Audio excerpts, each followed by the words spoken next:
네, 안녕하세요. 저는 깁스 연구실 소속 신상현 연구원입니다. 오늘 제가 소개해드릴 논문은 Biologically Informed Deep Neural Network for Prostate Cancer Discovery입니다. 해당 논문은 네이처에서 퍼블리시 됐고, 2021년에 퍼블리시 됐고, 지금까지 약 170건의 사이테이션이 되었습니다. 제가 이 논문을 고른 이유는 이제 저희가 새롭게 연구하는 분야인 Biological Informed Neural Network에서 가장 영향력이 큰 논문이 아닐까 생각해서 먼저 골라서 발표하게 되었습니다. 발표 순서는 다음과 같이 Introduction, Materials and Method, Result, Discussion 순서로 진행하겠습니다. 먼저 Introduction입니다. 몰레큘러 프로파일링 테크놀로지가 발전함에 따라서 이제 개인의 유전자나 패스웨이 정보, 그 여러 바이올로지컬한 복합적인 것들, 암에 영향을 주는 그런 것들이 밝혀지고 있습니다. 근데 이렇게 몰레큘러 프로파일링 테크놀로지를 활용한 인실리코 기법들로는 그런 몰레큘러 피처와 어, 질병의 진행, 드러그 레지스턴스 등의 관계에 대해서는 잘 밝혀내지 못한다는 그런 한계가 있었습니다. 하지만 이 암 연구에서는 인터프리터빌리티 해석력이 예측 모델에 있어서 매우 중요한데 그 이유는 환자를 케어할 때 어떤 방식으로 트리트먼트를 해야 되는지를 파악하기 위해서고 그러기 위해서는 이제 바이올로지컬한 프로세스에 대해서 이해를 해서 그 이해를 바탕으로 어떤 테라퓨틱 타겟팅을 할 수 있어야 되기 때문입니다. 그러나 기존의 딥러닝 모델들에는 여러 한계가 있었습니다. 먼저 첫 번째로는 인터프리터빌리티랑 프리딕션 퍼포먼스가 이렇게 반비례 관계로 나타나는 것입니다. 트레이드오프가 있는데 예를 들면 이 그래프에서 GLM이나 디시전 트리 같은 경우는 인터프리터빌리티는 높지만 프레딕션 성능이 뉴럴 네트워크나 XGBoost 같은 딥러닝 모델 쪽에 비해서는 이제 낮다고 할 수 있습니다. 그리고 이제 또 fully connected dense deep learning 메소드의 한계도 있는데 이제 과적합되기 쉽다는 것과 fully connected 되어 있으니 아무래도 파라미터가 많기 때문에 computationally expensive하고 그다음에 해석하기에 좀 까다롭다는 한계가 있었습니다. 그에 비해서 스파르스 모델은 네, 저장 용량을 줄이는 그런 비용 절감의 효과도 있고 그다음에 컴퓨테이셔널 퍼포먼스를 향상시킬 수 있다는 장점도 있습니다. 그래서 앞서 말씀드린 해석력이 중요하고 이제 딥러닝 모델의 해석력이 약한 점을 때문에 이를 보완하고자 여러 관련 메소드들이 많이 개발되었는데 그런 메소드들 중에서는 라인, 딥리프트, 딥익스플레인, 샤프등이 있습니다. 이 논문에서는 딥리프트를 이제 어, 그 본인들의 모델 인터프리터빌리티 성능을 높이기 위해서 사용하고 있습니다. 다음으로는 이 논문에서 다루는 질병에 대한 내용입니다. 이 논문에서는 castration resistant prostate cancer, CRPC를 다루고 있는데, 이는 2008년에 이 용어가 사용이 되기 시작했고, 이제 정확히 바이올로지컬한 백그라운드는 잘은 모르지만, 세럼의 테스토스테론 콘센트레이션이 적게 나타나는 것을 기준으로 정의를 한다고 합니다. 그래서 이 논문에서 하려고 하는 것은 CRPC 환자들과 프라이머리 프로스테이트 캔서 환자들을 잘 클래시파이 할 수 있는 모델을 구현하는 것을 목표로 하고 있습니다. 참고로 그 CRPC 중에서도 메타스태틱한 환자들을 다루고 있습니다.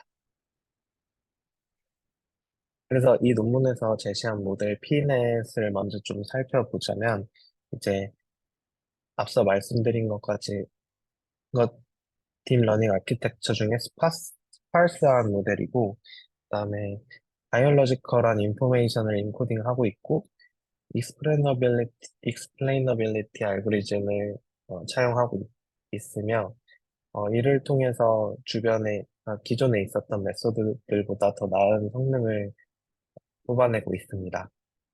그리고 또 해석이 가능하다는 것을 통해서 이제 프로스테이트 캔서에 접근 가능한 어떤 트리트먼트 패턴을 밝혀내고 있습니다. 다음은 Materials and Method 파트입니다. 먼저 Materials로는 이제 1013개의 프로스테이트 캔서를 샘플을 사용했고, 그 샘플은 이제 이 알메니아라는 저자의 논문에서 가져온 샘플입니다. 이것은 CRPC 333개의 샘플과 그다음에 680개의 프라이머리 캔서로 구성되어 있고요. 모델에 직접 학습할 때 사용했던 건 소마틱 뮤테이션이랑 커피 넘버 데이터인데, 또 그 모델 성능을 더 비교해보기 위해서 RNA 시퀀스 데이터도 세컨더리 애널리시스에 사용을 하고 있습니다. 그 다음에 이제 이걸 밸리데이션 하기 위해서 사용한 외부 데이터로는 이 두 가지, 이 두 가지 논문에서 왔습니다.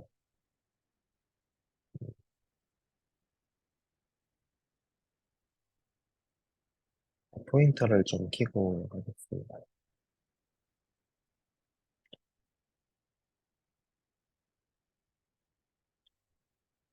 뭐 이게 잘 나오는 건지 모르겠지만, 네, 이어서 진행을 하면, 그 다음에 이 모델링을 할 때 여러 가지 컨스트레인트를 노드와 엣지에 주게 되는데, 그 컨스트레인트를 주기 위해서 리액턴 패스웨이를 사용했습니다. 리액턴 패스웨이는 여기 보이는 논문에서 가져온 거고, 이 중에서도 3007개의 관심 있는 패스웨이들만 뽑아서 사용하였습니다.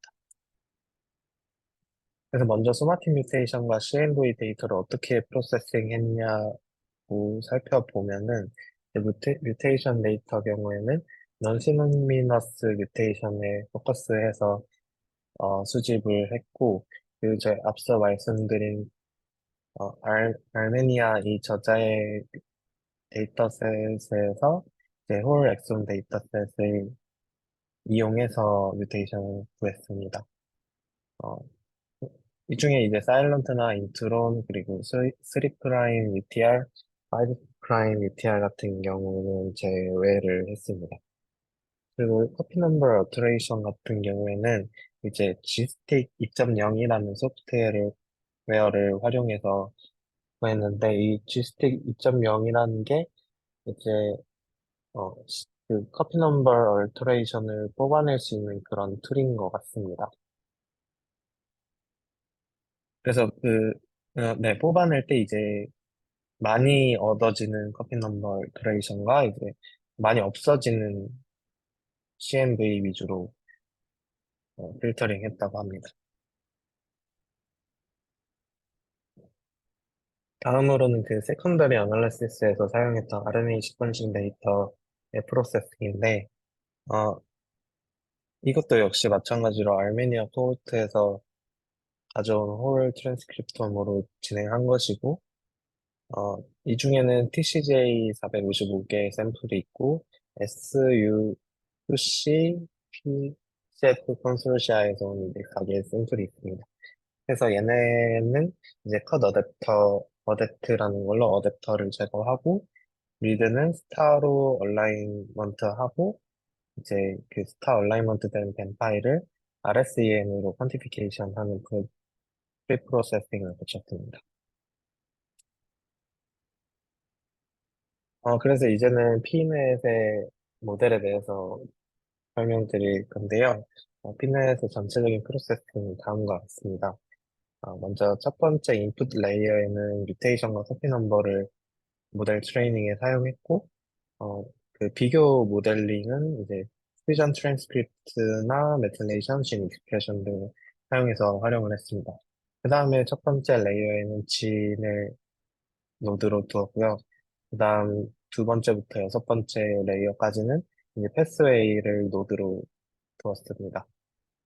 음, 그래서 이렇게 나온 아웃컴을 바탕으로 이제 인터프리테이션을 진 패스웨이 프로세스별로 할 수 있고 이렇게 인터프리테이션 된 것을 바탕으로 이 사실을 검증하고자 여러 추가적인 익스페리먼트를 진행을 하였습니다.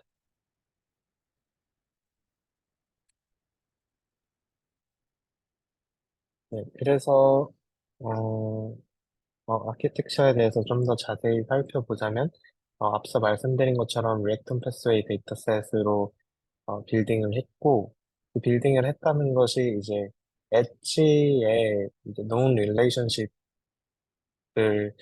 constraint로 준 것인데 그때 리액턴 패스웨이를 활용하였습니다. 그래서 그걸 바탕으로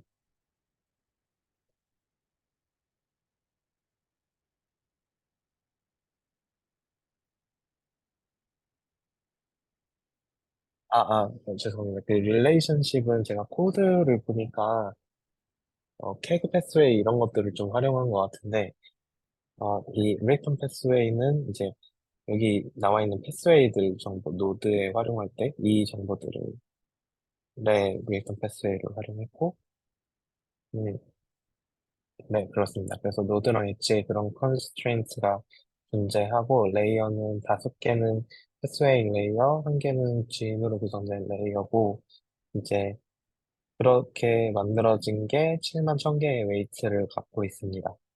이것은 270만 개의, 이게 270만 개가 아니죠.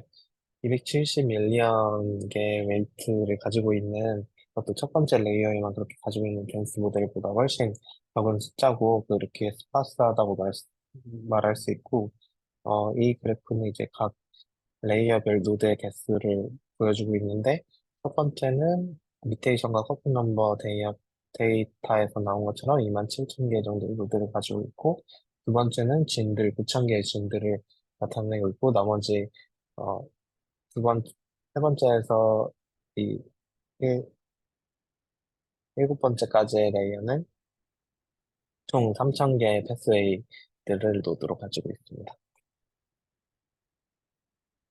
그래서 각 레이어에 대해서 좀 더 자세히 살펴보자면 첫 번째 레이어는 진으로 구성되어 있고요.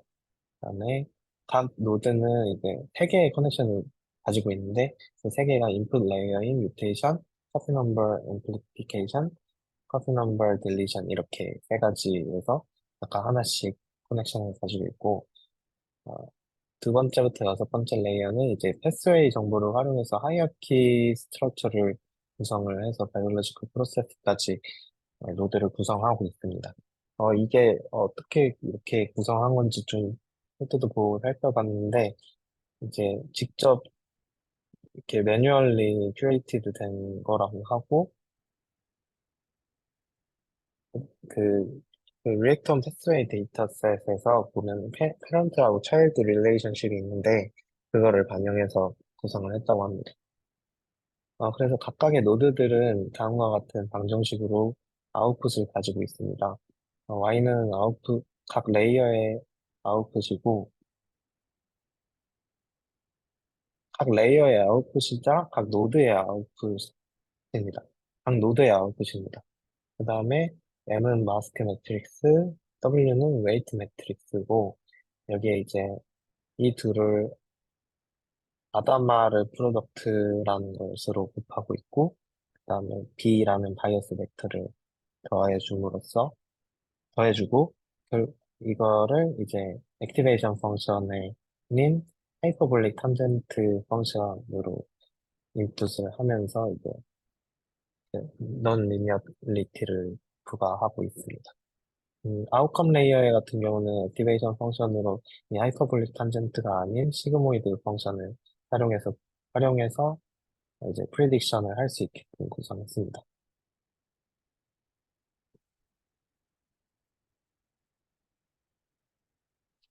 네, 그래서 이거를 그림으로 살펴보면 다음과 같은데, 이제 왼쪽이 이제 덴스 레이어고, 오른쪽이 스파르스 레이어입니다. 그래서 덴스 레이어 같은 경우에는 이렇게 우리가 흔히 아는 fully connected 된 모습을 볼 수 있고, 스파르스 레이어 같은 경우는 이제 마스크 매트릭스에 따라서 이 커넥션을 조절을 할 수가 있습니다. 그래서 아까 그 아다마르 프로덕트를 활용했다고 하는데, 그게 이제 같은 위치의 각 매트릭스 요소들끼리 곱해주는 프로덕트거든요. 그래서 이렇게 생긴 모양의 마스크 매트릭스가 있으면 아웃 파이널 매트릭스도 이렇게 똑같이 생긴 것을 확인하실 수 있고, 여기에 이제 1이냐 0이냐를 인풋 해줌으로써 어, 원하는 커넥션을 원하는 대로 트림 해줄 수가 있습니다.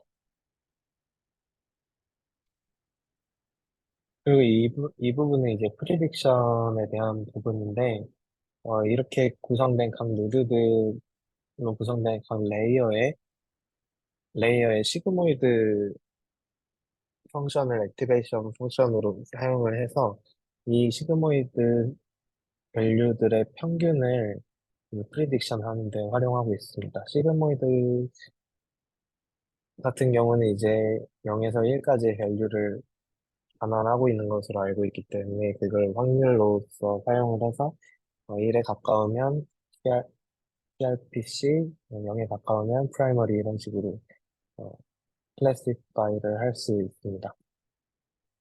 이게 이렇게 하면은 성능이 왜 좋아지는지를 좀 찾아봤는데, 일단 저자가 이렇게 강연한 유튜브 영상에서는 이렇게 하면 퍼포먼스가 좋아졌다 정도로 설명이 되어 있었습니다.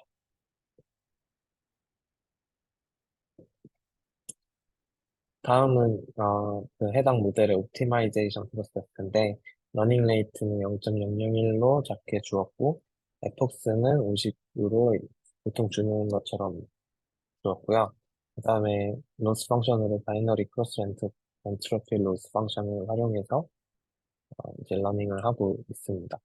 어, 이 크로스 엔트로피 로스 펑션 같은 경우는 여기 py가 예측된 y 값이고 여기 그냥 y가 실제 y 값이라고 했을 때 이 둘이 다르면 로스가 높게 올라가고 같을수록 로스가 낮게 잡혀서 결국 이 로스 펑션의 이 h 값이 낮아지는 방향으로 모델을 학습시키게 하는 그런 원리로 작동되는 것입니다. 그래서 만약에 y가 1인데 PYI가 이제 0일 경우에는 이 로그 0이 엄청 마이너스 무한대로 여기 마이너스 있어서 무한대로 가게 되고 얘는 이제 Y가 1이니까 안 쓰고 이렇게 해서 이제 로스가 엄청 늘어나는 그런 방향으로 설계할 수 있고 반대로 Y가 0일 때는 이 엘리먼트는 안 쓰고 이쪽 파트만 이제 써가지고 PY가 0이냐 1이냐에 따라서 또 값이 왔다 갔다 하는 그런 성질을 가지고 있습니다. 어, 이 로스를 리듀스 하면서 옵티마이제이션을 하기 위해서 아담 옵티마이저를 사용했다고 합니다. 다음으로는 제가 생각하기에 이 모델의 핵심 파트 중에 하나인 딥 리프트 파트인데, 이 딥 리프트를 통해서 이 모델의 인터프리터빌리티를 좀 더 올릴 수 있습니다. 그래서 음, 일단 딥 리프트가 무엇이냐 설명을 드리면, 백프로파게이션 베이스드 어프로치고, 이 슈리쿠마라는 사람에 의해서 2017년에 퍼블리시된 메서드입니다. 사이테이션은 지금 3,800건 정도가 됐고요. 이건 이제 그 각 노드의 임포턴스 스코어라는 것을 계산을 해서 이제 각 노드가 아웃풋에 얼마나 영향을 끼치고 있는지를 계산하는 그런 메서드입니다. 그래서 백프로파게이션 베이스드라고 했는데 백프로파게이션을 한번 보시면 저희가 작년 여름에 좀 공부를 했던 내용처럼 이제 forward propagation으로 아웃풋을 내고 이 아웃풋이 실제값과 많이 다를 때 그 차이를 어느 노드나 엘리먼트가 많이 컨트리뷰션 했냐 약간 이렇게 계산하는 것입니다. 그래서 만약에 어, 네, 그 차이를 이제 아웃풋을 그 차이 이 L이라는 아웃풋에 기여하는 정도를 확인하기 위해서 이제 편미분을 진행하게 되는데, 여기 X, Y, Z 노드에 대해서 이제 이런 식으로 체인 룰을 사용하면은 이 편미분 했으니까 얘네가 없어지고, 결국에 X, DXDL이라고. 이거를 하여튼 이 편미분한 값을 통해서 X가 L에 얼마나 영향을 주냐를 확인할 수 있는 것입니다. 그래서 이것과 비슷하게 딥 리포트에서는 이제 컨트리뷰션 스코어라는 것을 활용하고 있고, 이것을 이제 정의한 수식인데, 이 델타 T라는 것은 타겟 뉴런 T의 디퍼런스를 나타내고, 그 디퍼런스는 그 아웃풋의 디퍼런스입니다. 그 인풋이 이제 레퍼런스일 때랑 아닐 때랑의 아웃풋의 디퍼런스고, 여기 저희 데이터 같은 경우에는 이제 레퍼런스가 프라이머리 캔슬 샘플이 되겠고, CRPC가 그 반대가 돼서 프라이머리 캔슬 샘플 인풋이 들어갔을 때의 T값과 CRPC 샘플이 들어갔을 때의 T값의 차이를 델타 T라고 합니다. 그래서 CRPC 샘플이 들어가면서 노드 액티베이션이 달라지는 것을 이제 어, 그 노드의 정보를 전달하는 각 노드들에서 얼마나 기여를 하냐고 컨트리뷰션 스코어를 따질 수 있고, 이,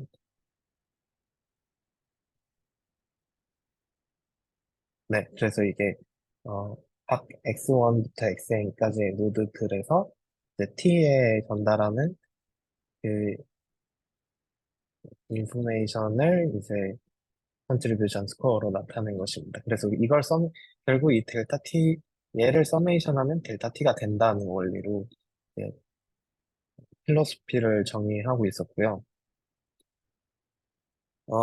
이 밑에는 이제 멀티플라이어스랑 체인 룰이라는 거를 설명을 하고 있는데, 이들이 이제 컨트리뷰션 스코어를 델타 X, 그러니까 각 노드도 이제 이 노드 T에 전달하는 X1, X2부터 Xn까지의 각 노드들도 변화량이 있게 되니까 그거를 이제 나눈 것을 이제 멀티플라이어라고 하고, 이렇게 나눔으로써 저희는 체인 룰을 적용할 수가 있습니다.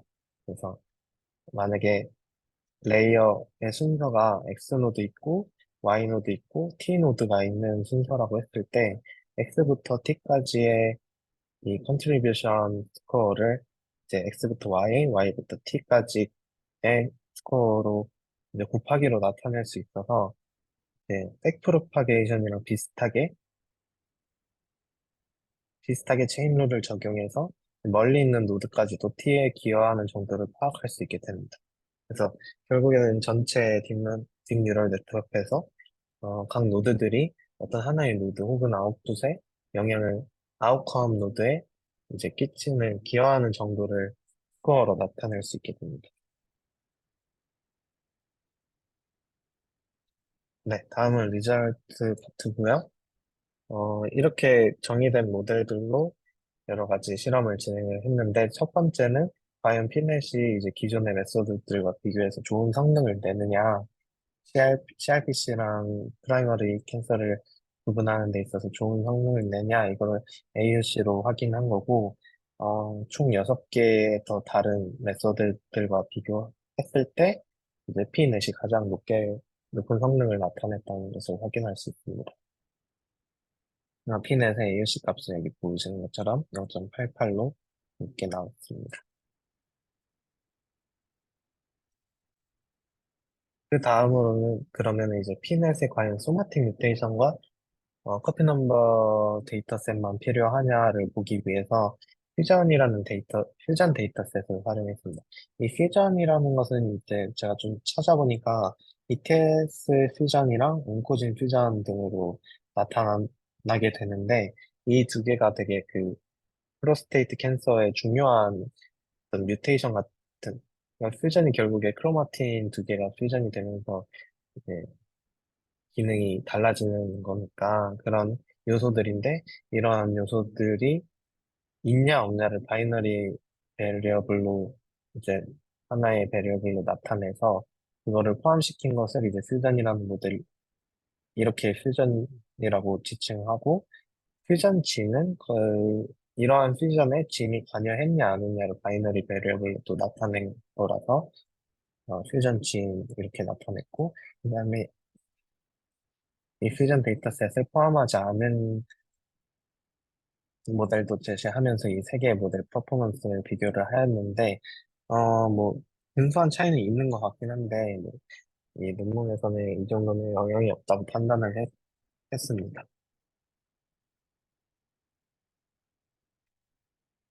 그 다음으로는 이제, 그러면 스파스 모델이 이제 덴스 모델에 비해서 진짜 더 좋은 성능을 나타낼 수 있냐를 확인한 거고, 이것도 마찬가지로 AUC로 확인을 했고, 어, 그, 파일 크로스 밸리데이션을 통해서 에버리지 AUC 값을 사용했습니다. 그래서 그래프 보시면 이 파란색 스파스 모델이 덴스 모델보다 계속 우위의 퍼포먼스를 나타내는 것을 확인할 수 있고, 이 X축은 이제 트레이닝에 사용한 샘플 수입니다. 그래서 샘플 수가 증가할수록 그 폭은 점점 줄어드는 것을 확인하실 수 있고요. 여기에서 이제 5개의 CV 스플릿으로 민 AUC를 낸 만큼 이제 T-테스트를 진행을 할 수 있었는데, 그 T-테스트 결과가 이제 500개 샘플 전까지는 이 차이가 유의하다고 나왔다라고 설명하고 있습니다. 이후에는 차이가 유의하진 않지만 퍼포먼스 자체는 높게 나타나고 있었다라고 결론을 내고 있었습니다.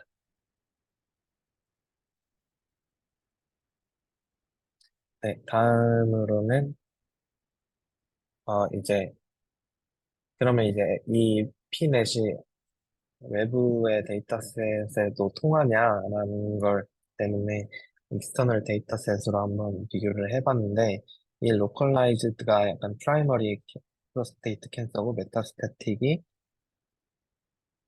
그 CRPC라고 하는 보는 것 같습니다. 그래서 이 프라이머리 캔서에서 이제 FN은 결국에 펄스 네가티브는 결국에 이제 프라이머리가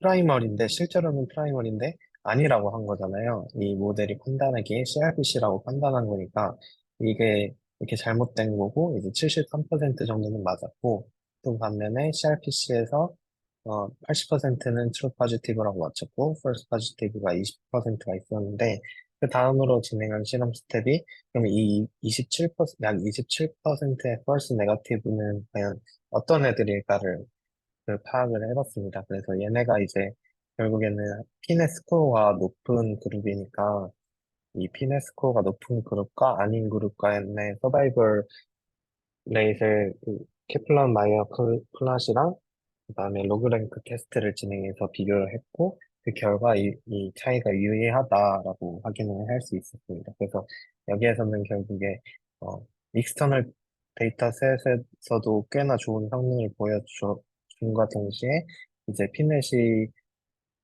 여기에서 잘못 판단한 애들도 잘못 판단했다기보단 이 하나의 그룹도 두 개로 나눠지는 것 같다라는 것을 제시하고 있습니다.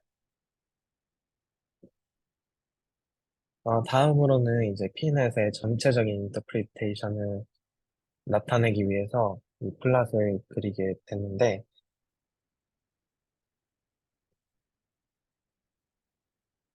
네, 잠시만요.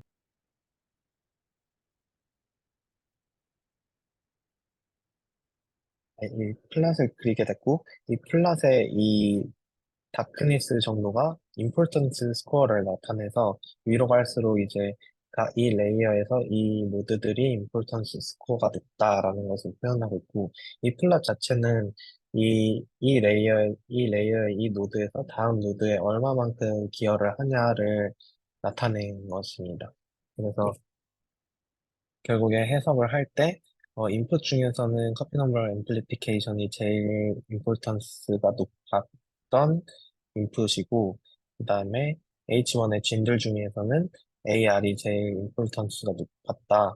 그런 AR에서 기여하는 컨트리뷰션 하는 다음 패스웨이들은 얘가 있고, 그 중에서 뭐 얘가 제일 임포턴스가 높게 나왔고 해서 쭉쭉쭉쭉 이렇게 인터프리테이션을 할 수 있게 돼 있는데, 여기에서 이제 파란색으로 표시한 거는 이 기존에 좀 그렇다고 알고 있었던 사실도 있고, 그러니까 커피 넘버 앰플리피케이션이 중요할 것이다, 데이터셋에서도.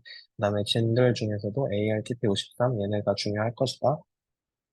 프로스테이트 캔서에 한해서. 그래서 이렇게 알고 있었던 정보들이 다들 높게 나와서 이렇게 모델링을 하는 게 좋다라고 말을 하고 있고, 이 빨간색으로 표시된 거는 이전에 잘 알려져 있지 않았는데 예측되지 않은 그런 중요한 애들이라고 표시가 돼 있습니다. 그래서 이렇게 임포턴스 스코어를 위에서부터 아래로 나열하면서 이제 부트스트랩을 썼을 때 어, 딱그 95% 컨피던스 인터벌도 표현을 하면서 이렇게 순위를 보여주고 있고요. 이 플랫은 이제 어, 액티베이션 디스트리뷰션을 나타낸 것인데, 이게 이제 레이어 H3에 있는 각 패스웨이들이라고, 이 순서는 이제 임포턴스 스코어 순으로 나열되어 있는 것입니다.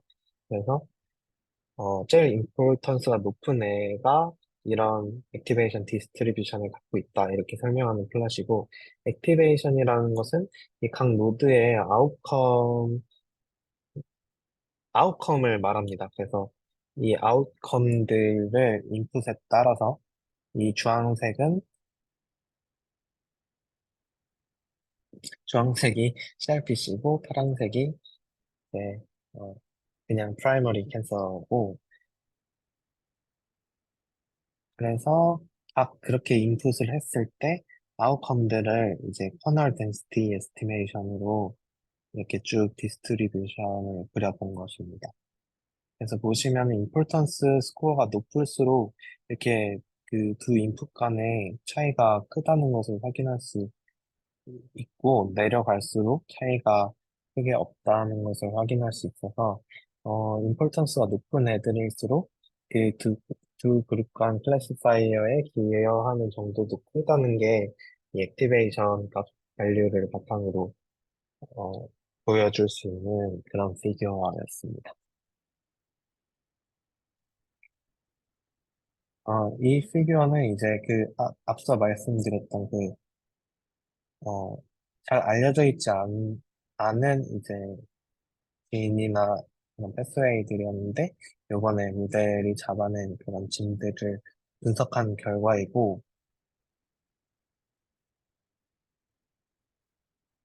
네, 분석을 했을 때 이게 바이올로지컬한 실험들이라서 정확히 자세히는 모르지만, TP53과 MDM4 관계에 대해서 좀 나타낼 수 있었습니다.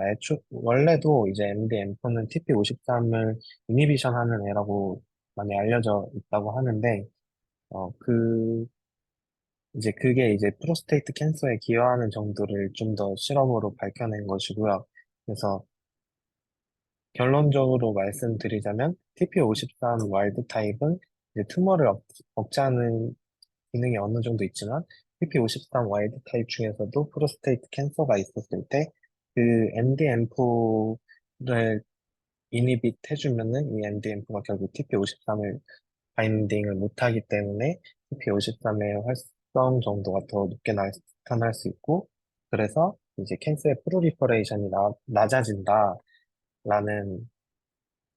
그런 내용이고, 그래서 어, 네, 그래서 트리트먼트 그 하나의 테라퓨틱 스트레치를 제시하는 그런 피규어였습니다.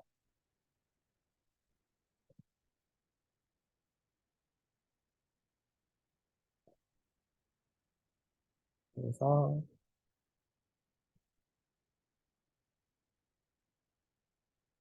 네, 다음으로 디스커션 파트고, 디스커션 파트에서는 앞서 말씀드린 것처럼 이제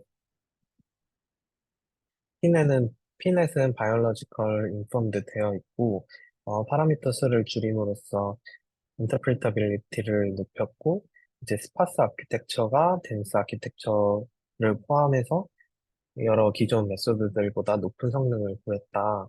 그래서 이제 피넷은 어, 프로스테이트 캔서 환자에 적용했을 때 다음과 같은 사실을 얻을 수 있었고, 첫 번째는 이제 프라이머리 프로스테이트 캔서가 있는 환자라 할지라도 그 중에서도 어그레시브한 환자들이 따로 있음을 확인하였고, 그다음에 이제 아까 MDM4처럼 이제 테라피틱 스트레치를 하나 새롭게 발견을 했다라는 내용입니다. 그래서 결론적으로 이제 어, 피넷은 프라이머리와 어드밴스드 프로스테이트 캔서를 잘 구분할 수 있는 바이올로지컬리 인포음드 딥 뉴럴 네트워크고, 그다음에 이제 그 몰레큘러 분자학 쪽으로 이제 다른 환자분들에 대해서 어떻게 치료하면 될지 그 치료법을 제시해 줄 수 있는 그런 인사이트를 제공해 줬고, 그리고 그다음에 이제 이런 인터프리테이션을 바탕으로 캔서를 어떻게 이해할 수 있는지를 어, 잘 보여준 그런 모델이다라고 결론을 내고 있습니다. 네, 감사합니다.